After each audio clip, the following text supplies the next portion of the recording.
Hello Capricorn, Sun, Moon, Rising, and Venus signs. Kamusta po kayo? Sana po nasa mabuti kayong kalagayan. Welcome back po sa Star Tarot. At kung bago kayo rito, welcome din po kayo. Please subscribe, like, share my videos, and leave me a comment kung naka-resonate po kayo. Thank you. So, yung first card ni Capricorn, we have grow.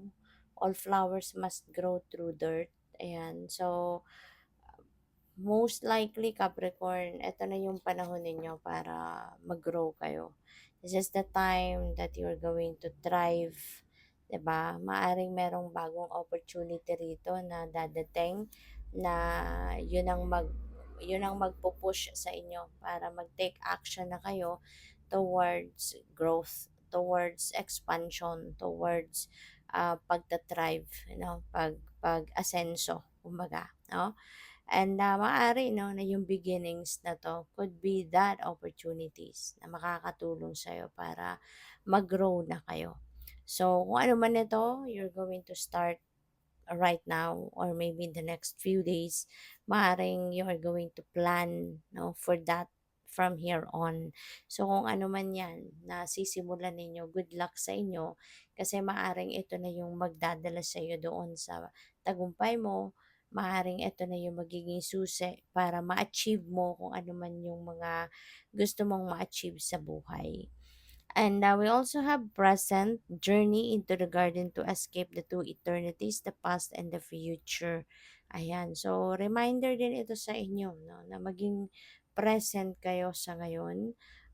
Focus on what is unfolding right now sa buhay mo rather than focusing or putting your focus on kung ano na yung tapos na, kung ano na yung nakaraan sa buhay mo, 'di ba?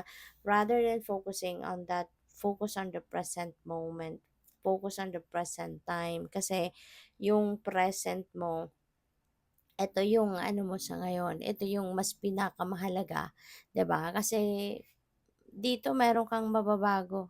Dito meron kang mai-improve. Dito merong mga changes na pwede kang gawin. Whereas, doon sa tapos na, you can bring it back, 'di ba, sa buhay mo anymore, 'di ba? Wala na eh. Wala ka nang magagawa doon, tapos na 'yon. All right? And ang meron ditong kapangyarihan ka is kung ano ang nangyayari sa ngayon. All right? Kaya kailangan natin na mag-focus tayo sa ngayon, ilagay natin yung attention, yung energy natin into what is happening in the present time. Okay?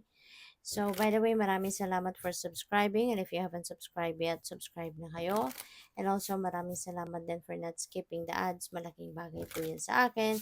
And also, please click the join button sa baba ng video kung gusto po ninyo na mag-join kayo sa membership. Okay? Salamat po. So, we have the crocodile and butterfly. This is the masters of discernment.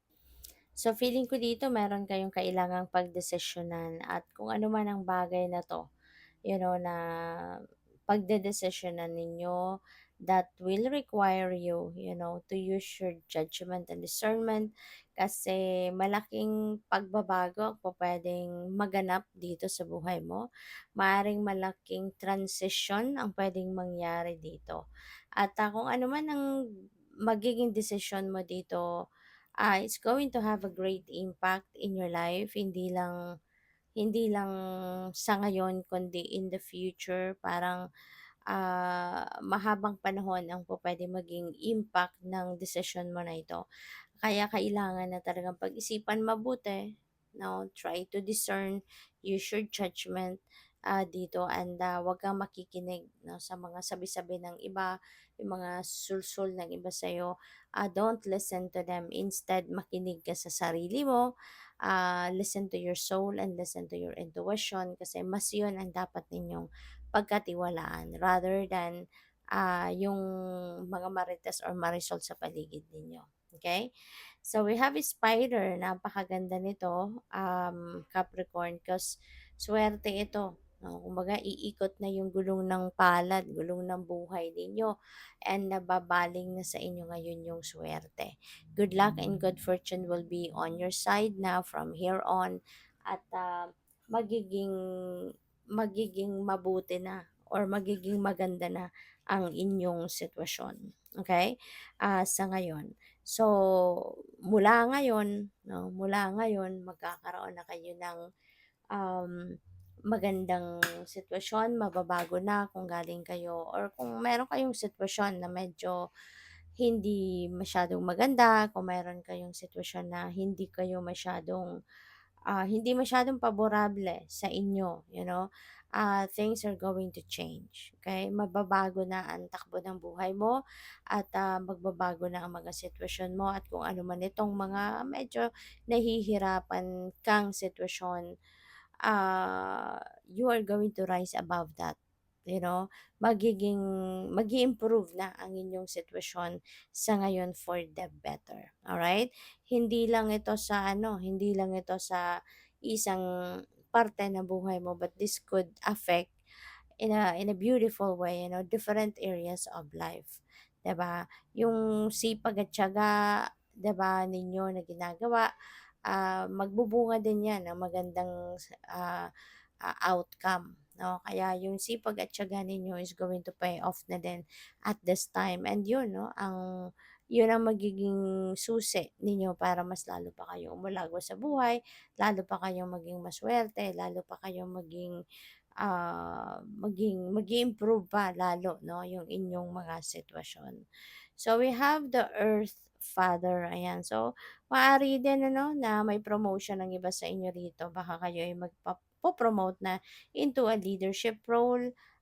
Pupuwede rin ang iba sa inyo dito ay magiging tatay na pupuwedeng magiging tatay or lolo, maaaring gano'n din ang ganap. And, also this is about stability, 'no. So, maaaring since magsisimula kayo ng bagong ganap sa buhay, siguro ngayon 'no, magsisimula din kayo na establish 'no, yung inyong, major areas of life. Pupuwede ngang iba sa inyo dito magsisimula na ng pagpapamilya, magsisimula ng isang bagong relasyon, or pupuwedeng magsisimula kayo ng inyong pag-build ng inyong financial future, magsisimula ng bagong trabaho, bagong career path, yung mga gano'n ba, 'no? So, that's good. So, we also have a rooster, call to awakening. Ayan, so kung napapansin ninyo kung napapansin ninyo puro ito, ang tawag dito, puro major arcana, 'no. So napakaganda, napakasuwerte ninyo kasi 4 out of 4 na tarot cards ninyo, puro major arcana. So Capricorn, ano ito, this is a strong message para sa inyo. Na there is going to be a major change happening in your life. And this is going to be amazing. Okay? Napakaganda ng pwedeng maging impact dito sa buhay mo ng mga pagbabagong ito. This is really a beautiful change coming your way. Magiging mas maganda na, mas maluwag, mas maswerte kayo sa ngayon, no? And yung rooster energy na ito, maghahatid ito ng swerte sa inyo, maghahatid ito ng enlightenment, good health, good fortune, good luck, as in, merong mga magagandang kaganapan dito na mag unfold sa buhay mo na magkakaroon ng matinding impact sa buhay mo, yung for the better, 'no? Magiging asensado ka talaga, magiging maswerte ka. So, good luck sa'yo. Thank you for watching.